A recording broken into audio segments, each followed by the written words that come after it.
Hello and welcome to this portion of your fall professional development. This is Shelly DuCharme, Director of Elementary Education. I'm excited to share with you what is known as the SAMR Model today. This model provides a framework for our work as we continue to develop our ability to integrate technology through the lens of 4 different categories.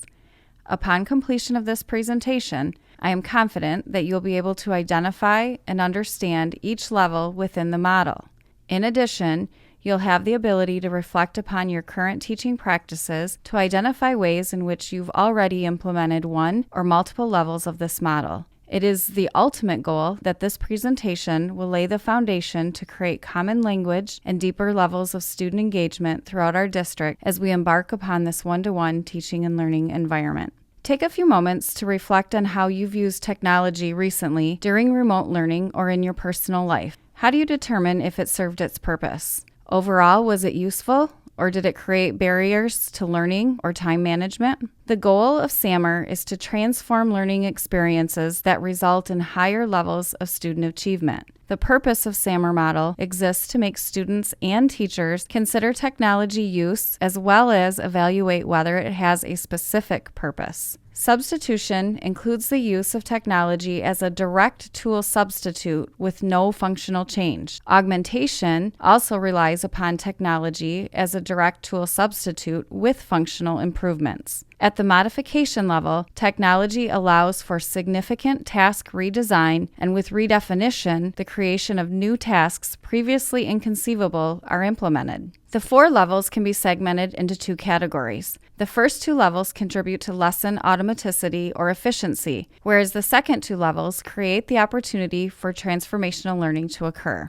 The first 2 rungs of the SAMR ladder are considered entry or base level in a classroom. If you're using technology to make you or your students more efficient, this is great. This is the baseline from which you can begin to explore or experiment with how to transform your classroom through one-to-one technology integration. Expert teachers strategically rely on technology to rethink the learning process. Transformative use of technology is engaging and highly effective. As mentioned earlier in this presentation, this model provides our districts with some common language and expectations with one-to-one technology integration. Here is a 4-minute video to watch to get a clear overview of the SAMR model. I see teachers that are very much engaged in their teaching. I see that the success you get, seeing these outcomes makes for very happy teachers. Sometimes I see people say, well, I am using technology, but I'm a history teacher. And they're a math teacher, and my other neighbor here is a phys ed teacher. Well, we teach such different things. What do we all have in common? I say, well, hold on.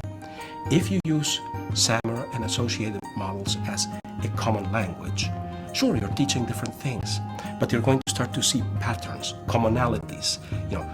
You, the history teacher, might be using visualization tools to get to certain aspects of history at an augmentation to modification levels. And the phys ed teacher might be using visualization tools to get at something different in terms of sports. The math teacher might be doing it to get at certain ideas, say in algebra. But all of you are trying to get at some tricky concept for your students, making it more concrete to them through visualization tools. If you frame how and why you're using those tools in terms of SAMR, you now have a common language for discussion, and again, a common language to enable, facilitate the activities of a community of practice.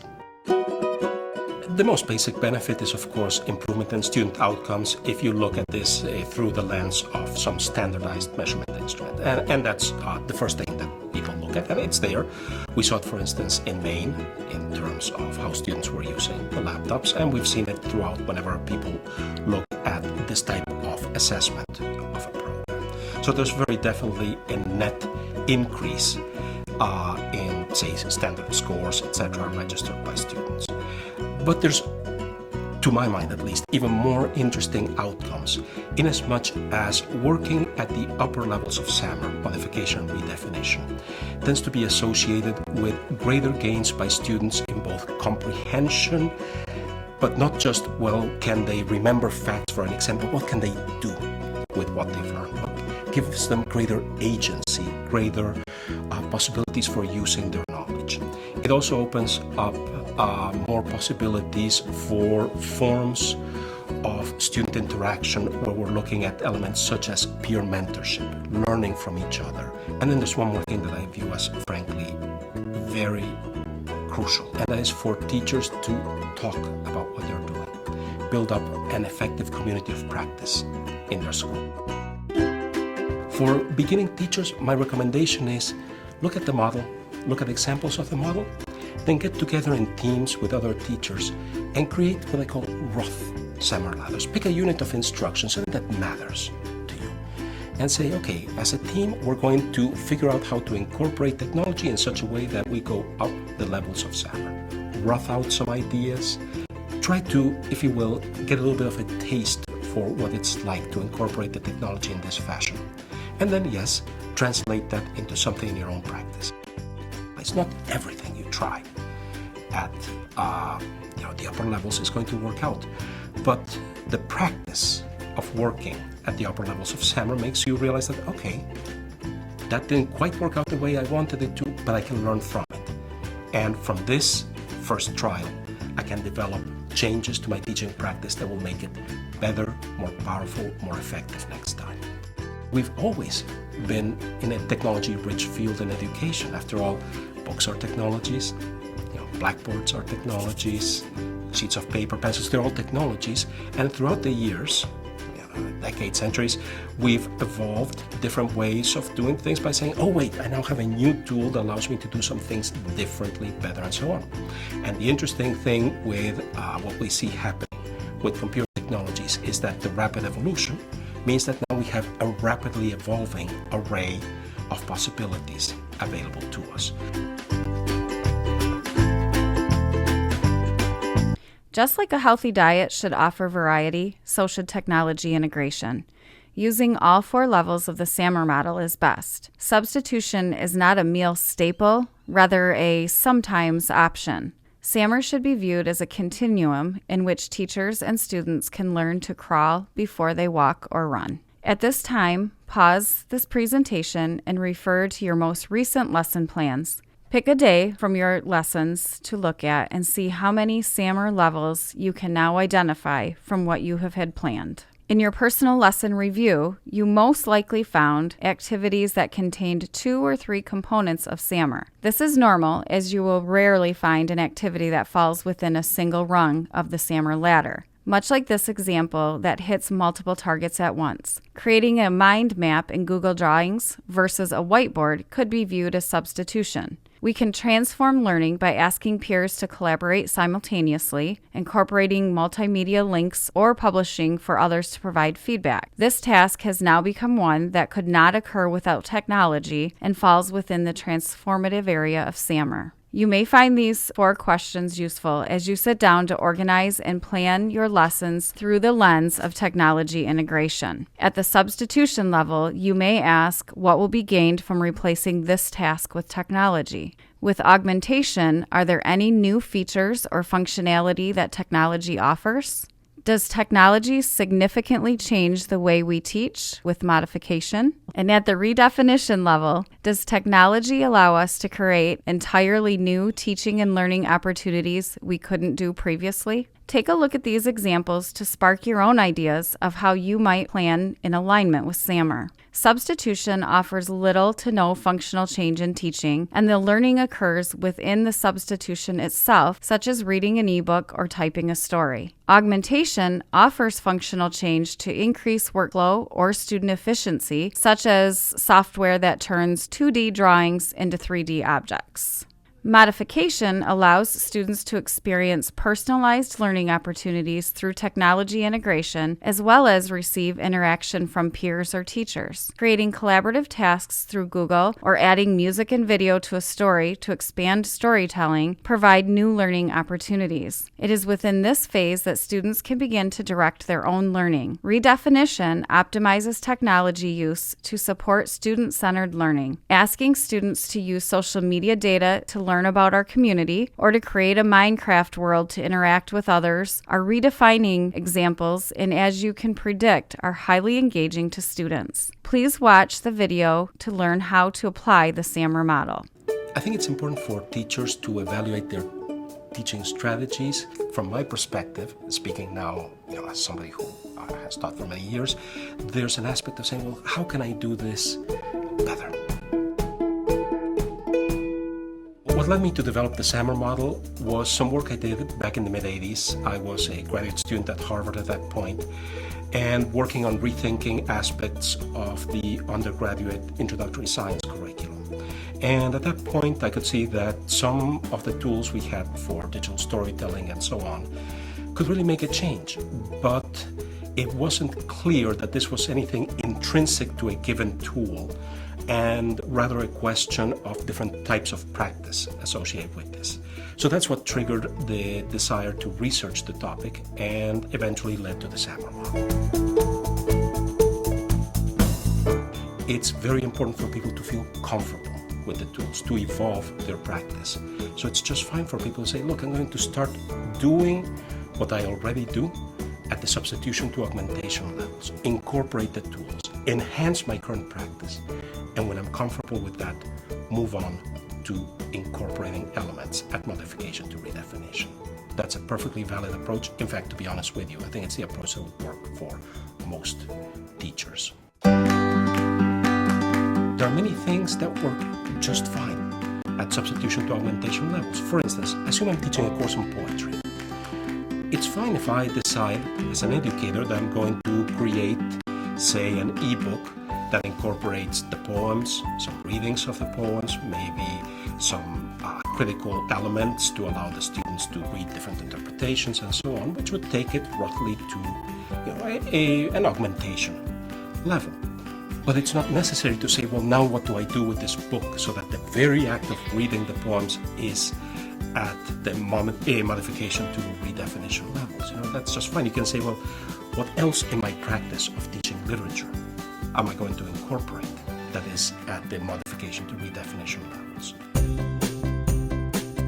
The difference between augmentation and modification is whether you're essentially reproducing what you were doing before in your practice, or you're significantly modifying it but keeping the heart of the matter. So let me give you an example. Suppose that I'm teaching geography. Okay? If I'm using maps, digital maps, to teach geography, and I say to students, well, I want you to create maps of, let's say you're studying Egypt. I want you to create maps of Egypt that outline archaeological sites that you're interested in, and that also outline areas that were important agriculturally. And you start to see, well, do these in two different layers, so you can see correlations between the two of them, etc. Link the archaeological sites to resources on the sites. All of that is quite wonderful.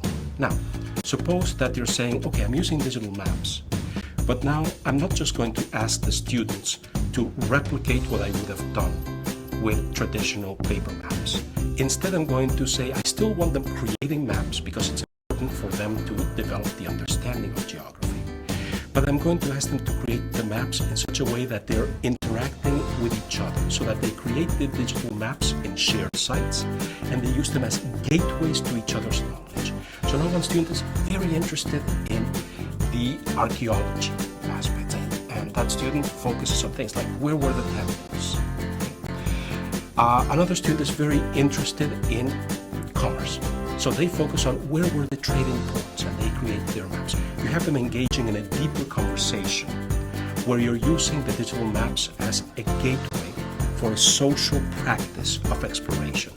In effect, you're asking your students to become geographers and use the maps to talk with each other, integrate each other's discoveries, build a practice that is mediated by the social use of the tools in a networked environment. That would take you up to modification, because while you still have some of the heart of the matter, make sure the students understand these concepts by developing maps about them.